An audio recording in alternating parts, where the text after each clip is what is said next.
Oui, bonjour monsieur le journaliste. Je suis Mohamed Alpha Bari, membre de la cellule de communication de l'UFDG.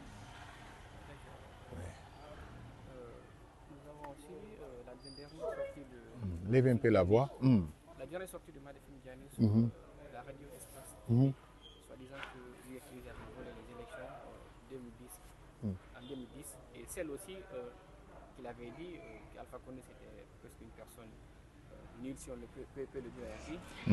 Quelle réponse avez-vous à l'égard de Madefine Diané qui attaque l'UFDG subitement comme ça? Vous savez, je vous remercie très infiniment pour votre question. Vous savez, Madefine Diané, c'est des gens de la vieille génération. Si ce n'était pas en Guinée, les Madefine Diané devaient maintenant être dans les archives politiques de la Guinée. Mais comme c'est en Guinée, chaque fois on renouvelle les gens. Sinon, Madefine Diané lui-même, il sait. Parce que je ne sais pas ce que Madefine Diané représentait au sein de l'URPG en 2010. D'abord, quand il remet en cause la victoire de l'UFDG, quand il dit qu'en 2010, l'UFDG avait des machines, quelle preuve M. Madefine Diané avait? Il était président de la CENI. Il était quoi? Moi, je ne connaissais même pas ce M. Madefine Diané parce qu'il paraîtrait que c'est un ancien révolutionnaire au temps du fait Sékou Touré. Il représentait quoi au sein de l'URPG Arc-en-Ciel? D'ailleurs, s'il dit que l'UFDG avait fait des machines de vol en 2010, le premier tour, mais le second tour, il va nous dire aussi que l'UFDG a utilisé les mêmes machines. C'est des gens, vous savez, c'est des gens qui accusaient les Guinéens dans le mensonge pour détruire. Les Madefine Diané, quand vous prenez ces gens-là, ils ont décimé beaucoup de vies ici, ils ont détruit beaucoup de vies humaines en Guinée. Et ils n'ont pas pris encore, jusqu'à présent, pris de conscience. Ils continuent encore à détruire la vie des Guinéens. On sait Madefine Diané, gouverneur de l'Abbé, ce qu'il a fait, ce qu'il faisait là-bas. Et ce qu'il a raconté concernant qu'on était préparé des trucs comme ça, il parle même de problème de terrorisme. Jusqu'à présent, on continue à reconduire des gens pareils comme ça dans les sphères de l'État guinéen. Ça veut dire que c'est pour cela que ce pays-là ne bouge pas. Sinon, les Madefine Diané devaient rendre compte de ce qu'il a fait comme mal en Guinée, comme crime en Guinée. Mais comme on est dans un pays comme ça, les gens là peuvent dire n'importe quoi. En 2010, il représentait quoi au sein de l'URPG Arc-en-Ciel? Pensez-vous pas que c'est une manière de faire pour avoir un poste? Et puis il va jusqu'à s'attaquer à Alpha Condé. Alpha Condé a fait de Madefine ici ministre de l'Intérieur. Il l'a fait ministre encore comme conseiller à la présidence. Hein? Et puis il a été gouverneur de l'Abbé. On sait ce qu'il a fait à l'Abbé. C'est parce qu'il n'y a pas de justice. Sinon, Madefine Diané, le corbillard qui avait été tiré, l'ambulancier qui avait été tué là-bas, Madefine Diané était gouverneur. Madefine Diané devait être arrêté, jugé, condamné pour des crimes commis. Même les crimes récents là, avec le troisième mandat là. C'est eux qui ont poussé Alpha Condé à opérer ce troisième mandat. Aujourd'hui, il vient s'adosser à un jeune qui peut être son petit-fils, le colonel Mamadi Doumbouya, pour encore avoir une place. Demain aussi, même si c'est le président Cellou qui vient ici, Madefine Diané va changer de fusil d'épaule. C'est des gens, vraiment, ce pays-là, voilà pourquoi ce pays-là. Je reviens à ma question, je dis, badine. Pensez-vous pas que c'est une manière de faire pour qu'il obtienne une place? Non, déjà, il paraîtrait que c'est le conseiller personnel du colonel Mamadi Doumbouya. Imaginez maintenant des personnes comme ça, qui sont conseillers personnels du colonel Mamadi Doumbouya. Est-ce qu'il pourra avancer? Parce que c'est lui-même qui choisit ces personnes pareilles. Sinon, lui-même, il sait qu'en 2010, l'UFDG a gagné dès le premier tour. Et il y a eu 4 mois entre le premier tour et le deuxième tour. Il y a eu des élections où on a dit l'UFDG a 48 et quelques, l'URPG 51 et quelques.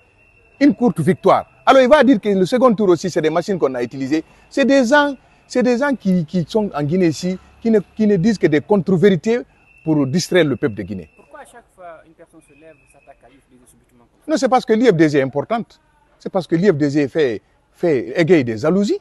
L'UFDG, c'est un parti incontournable dans ce qui est politique de la Guinée. Quand vous prenez même le porte-parole du gouvernement, qui était avec nous, qui est parti ici, là, à Gawal, c'est lui, hein, et qui dit que lui, c'est les militants de l'UFDG, il est soutenu par le colonel Mamadi Doumbouya. Et puis il revient, le colonel Mamadi Doumbouya qui se dit président de la transition, qui est neutre, il accepte un porte-parole du gouvernement, de surcroît membre du gouvernement porte-parole, qui s'attaque à son ancienne formation sans qu'on ne lui rappelle à l'ordre.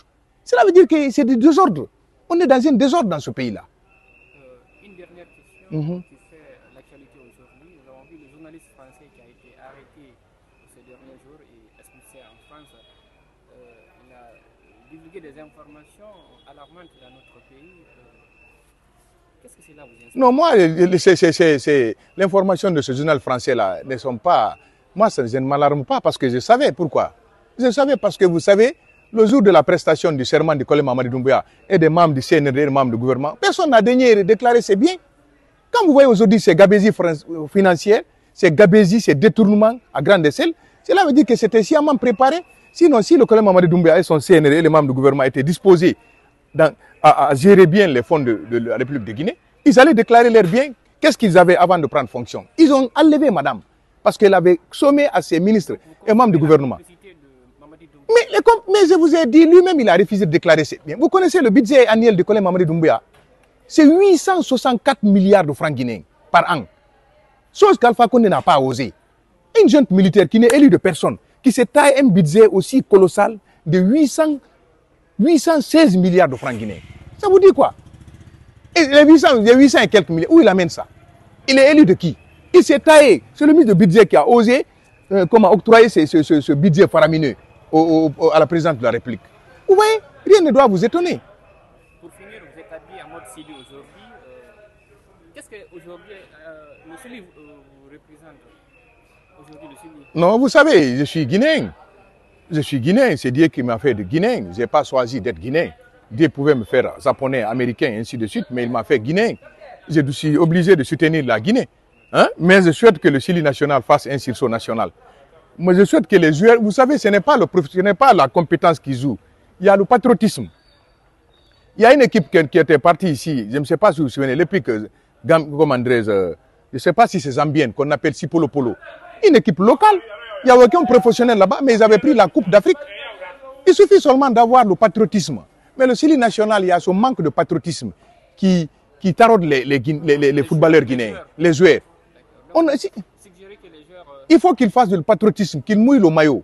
Ce n'est pas avoir des talents extraordinaires, mais c'est le patriotisme. C'est ce qui manque à notre équipe nationale. Mais je souhaite que face au Cameroun, que nous remportions le score, je présume le score 2-1 en faveur de la Guinée. D'accord. Monsieur Barry, merci. Merci beaucoup.